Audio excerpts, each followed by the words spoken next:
फतह और बगावत के बीच कोई लकीर नहीं होती। इश्क और इनकलाब के बीच कोई फर्क नहीं होता। कहानी की शुरुआत होती है रेहाना के किसी बच्चे को बेचने से। जब उसकी माँ मल्लिका जान को ये बात पता लगती है तो वो रेहाना से बोलती है कि आप मेरी बहन होकर ऐसा कैसे कर सकती हैं? तब रेहाना कहती है, बहन नहीं हुजूर बोलो। ये सुनकर मल्लिका जान कहती है कि एक दिन में तुम्हें बर्बाद कर दूंगी। और फिर कहानी 25 साल बाद दिखाई जाती है, जिसमें मल्लिका जान हीरा मंडी के शाही महल की हुजूर बन जाती है। लाहौर में शाही महल एक ऐसी जगह है जहां लाहौर के सारे बड़े नवाब आया करते थे, अपना दिल बहलाने और मुजरा देखने आते थे। यहाँ मल्लिका जान की बड़ी बेटी बिबोजान नाच रही होती है, जिसका साहब नवाब वली होते हैं। और जब मल्लिका जान की छोटी बहन वहीदा बिबोजान की आज की कमाई उसे देती है तो मल्लिका जान उसकी तलाशी करवाती है। उसे लगता है कि वहीदा ने कुछ पैसे खुद रख लिए हैं। ये होने से वहीदा रोने लगती है और कहती है कि वो चोर नहीं है, पर बाद में दिखाया जाता है कि उसने पैसे चुराए होते हैं। उसके बाद मल्लिका जान की छोटी बेटी आलमजेब को दिखाया जाता है, जो शायरा बनना चाहती थी, लेकिन मल्लिका जान उसे भी एक तवायफ बनाना चाहती थी। वो हमसे साफ कह देते हैं कि इस बसंत पंचमी को उसकी नथ उतरवाई होगी, यानी पहला मुजरा होगा। आलम ये सुनकर दुखी हो जाती है। वहाँ सभी ये बात सुनकर खुश हो जाते हैं और वहाँ उनकी एक बहन आती है, लज्जो।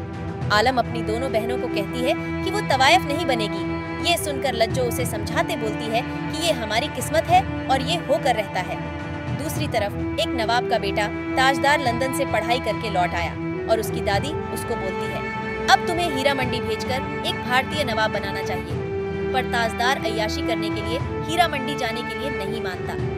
फिर ताजदार अपने पिता से मिला।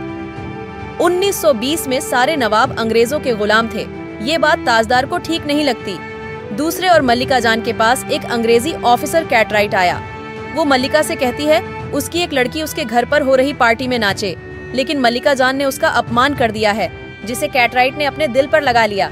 उसने उस्ताद को अपने पास बुलाकर पूछा कि मुझे मल्लिका जान के बारे में सब कुछ बताओ।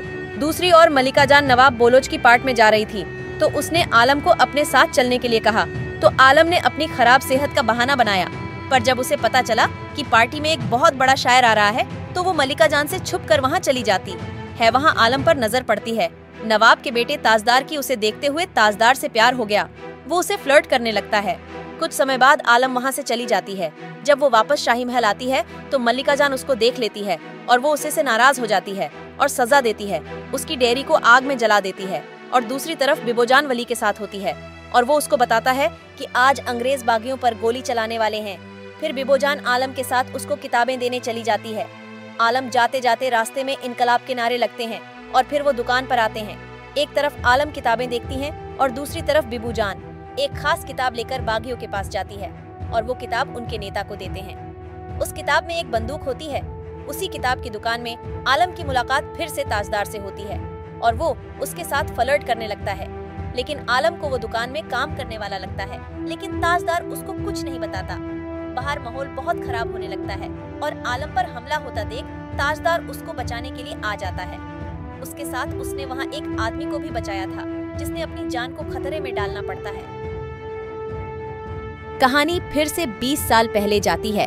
तब रिहाना को पता चलता है कि मल्लिका जान उसके साहब जुल्फिकार से मिलती है, तो वो गुस्से में ऐसी जगह भेजना चाहती है जहां हर रोज नया मर्द आए। और ये सब सुनकर मल्लिका गुस्से में आकर रिहाना को मार देती है और जुल्फिकार के साथ मिलकर सबको ऐसा दिखाती है कि रेहाना ने आत्महत्या की है। लेकर रेहाना की बेटी फरेदन ये सब देख लेती है। मल्लिका को रिहाना के मर्डर के जुर्म में पुलिस ने गिरफ्तार कर लिया है, लेकिन जुल्फिकार उसको पैसे देकर रिहा करवा लेता है।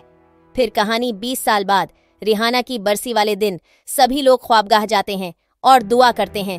ख्वाबगाह वो जगह थी रिहाना को किसे नवाब ने तोहफे में दी थी, लेकिन उस नवाब की मौत के बाद उसकी पत्नी ने ऐस जगह पर अपना बताया जिस पर केस चल रहा था। और दूसरी ओर रिहाना की मौत के बाद मल्लिका ने ख्वाबगाह को अपनी बहन वहीदा को देने का वादा किया था, लेकिन उसे पाटा था कि ये जगह है।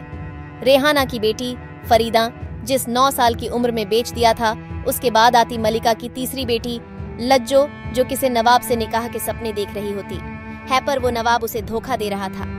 लज्जो ने भी उसको किसी और लड़की के साथ देखा जिससे वो शादी करने वाला था। वहाँ दूसरे और ताजदार आलम के रुमाल से उसको ढूंढ रहा था। जैसे वो इत्र वाले की दुकान तक जाता है, वहाँ साइमा रुमाल को ले जाकर आलम को देती है और बताती है कि वो नवाब है जिसे उससे प्यार हो गया है और वो आलम को ढूंढ रहा है। दूसरी ओर जोरावर की शादी में लज्जो जाती है। वो दिल टूटे के गम और नशे में होती है, जिस कारण वो वहाँ तमाशा करना शुरू कर देती है और फिर जोरावर उसको थप्पड़ मार देता है।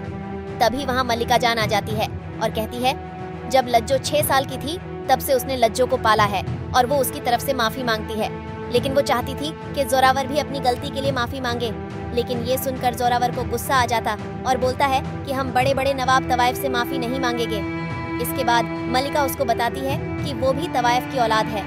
कहानी की शुरुआत में जिस बच्चे को बेचा गया था वो जोरावर था और उसके बाद वो वहाँ से चली जाती है, लेकिन रास्ते में वह लज्जो की मौत हो जाती है और उसका संस्कार करने के समय वहाँ फरियाद आ जाती है जो बिल्कुल अपनी माँ रहना जैसी लगती है।